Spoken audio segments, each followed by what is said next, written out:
Mike Bohn joined now by UFC lightweight contender Michael Chandler. What a time to be talking to you, Michael. So much going on in this lightweight division. But one of the main reasons we're talking today as well is we got connected by the good people at Phorm Energy. I know you're working with them. Tell me how this relationship came together with Phorm. Man, I've had a relationship with them for quite a while, and we're just so similar. We have built a foundation, like built a life or a brand on doing the work, right? Grit, resilience, persistence, and effort. Kind of like what we're doing this weekend, putting people through a workout at the Phorm Energy training camp during the big game. So, or before the big game. So it's gonna be a lot of fun, big fun event that we're doing this weekend. We got Busting with the Boys guys out. We got Taylor Lewan, Will Compton, DJ Disco Lines doing live music. So it's gonna be awesome, man. Yeah, and I know for you, you're very conscious of your brand and who you associate yourself with. You clearly are trying to put out a certain message, with your entire life. So, how did Phorm kind of align with that and what you try to represent? Well, they started actually the first company, the parent company, first Form that kind of then they launched the energy drink and now it's Form. Like they started in 2009 when my fight career started, right? So I've known of them and known of and been connected with the company for a very long time. And just watching from afar and then also watching, from the front row at times, the way they operate, how they operate, everything is based on doing more than what is required, right? Doing not just what is asked of you, but more than what is asked of you. Operating with integrity, doing the work. We got a lot of people talking about doing the work in the world today, but the people that are actually doing the work and they set a standard for themselves, they hold that standard no matter what. There is never a question. So it's just been awesome, man, and that's how I live my life, or at least how I've tried to live my life. And then just who you are surrounded with and who you associate with is either the wind in your sails or the anchor holding you back. So I've always constantly tried to collect and bring in as many awesome high functioning individuals as I possibly can to continue to live the dream, and that's what I'm doing now with Form Energy. Yeah, and I know a lot of energy drink brands out there these days, but I guess for you, why is this one that works functional into your life, whether it's using before training or just every day if you need to pick me up? Yeah, well, the ethos of it obviously came from a fitness supplement company and people who understood fitness. And it wasn't just like, hey, let's throw some energy in a can and do some cool marketing and see if we can make $1 billion doing an energy drink, right? It started with formulating something that is clean, that's functional, that makes sense for people to add into their everyday life, whether you're a high level professional athlete like myself, or someone, pounding the pavement 40 hours a week, working a 9 to 5, trying to climb to the next rung in life. It is for everybody. And yeah, man. So just the ethos of doing the work, showing up, and just doing something with your life and setting a standard for yourself. For sure. And that can visit Phorm Energy if anyone out there wants to know more about this training camp or just anything Michael's talking about here. But Yeah, it's going to be fun, man. I'm going to be out there on the microphone yelling at people, telling them to get their butts moving. It's going to be fun. Yeah, that should be fun. Well, the last time I saw you, Mike, was on the red carpet before UFC 324. I Yep. know you told us coming in that was before Pimblett and Gaethje fought. That when the fight was booked, you were leaning towards Gaethje, but as it got closer, I don't know, you were getting a feeling about Paddy. I think a lot of people felt the same, but you saw the fight play out from cage side. What were your thoughts on how it all unfolded? Yeah, I mean, one thing that was shown that night is that, or well, two things, one for each guy. Justin Gaethje is still at the top of the division, and also Paddy Pimblett is a real contender, and he's a very very tough guy. Um, Dealing with the punches that he got landed on him, getting rocked, standing back up, still landing punches against Gaethje, going the full 25 minutes. It was a good, fun knockdown, drag out war. And like you said, yeah, I mean, you feel like your brain says Gaethje should win this 9 times out of 10, right? But then you got those moments where Patty just felt like he was, man, is this about to be where he gets to the next level, gets a win against an old veteran, not old, but a guy who's been in the game for a long time, a veteran.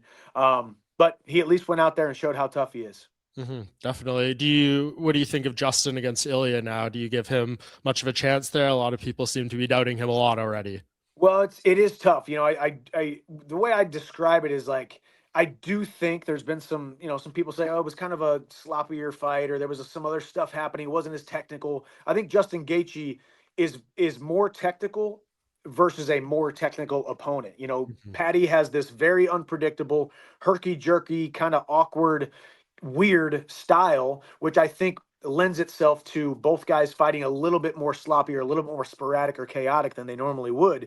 You know, you go back and watch Gaethje versus Poirier, Gaethje versus myself, Gaethje versus Tony Ferguson. These fights where it's like traditional striker versus traditional striker, kind of very similar movements. He can put on a lot more of a technical performance. With that being said, Ilia Topuria is easily the most talented and most dangerous guy in the entirety of the UFC. So it's going to be a tall task.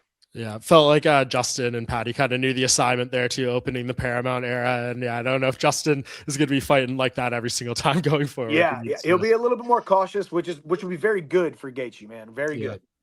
Yeah, well, it'd be good. I mean, obviously, they're aiming for the White House. You're aiming for the White House, so that'd be great to obviously share a card with the title fight.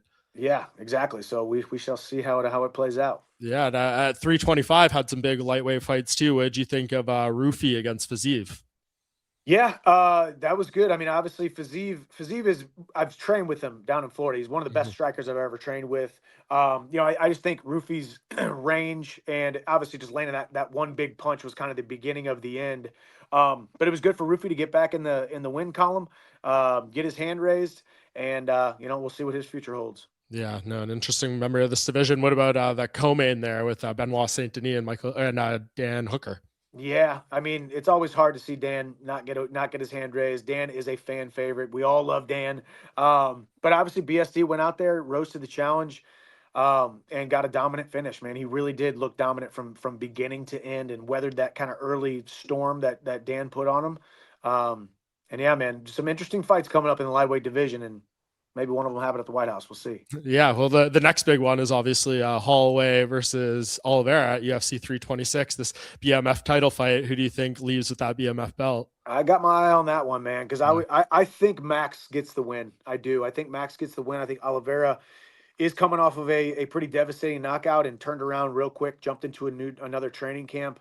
And you know, I got my eyes set on that BMF belt, you know, if Max wins. So we'll see. Yeah, that would be an interesting one. What about Dan Hooker? Did you see him call for the I rematch did, after this? You guys could be on.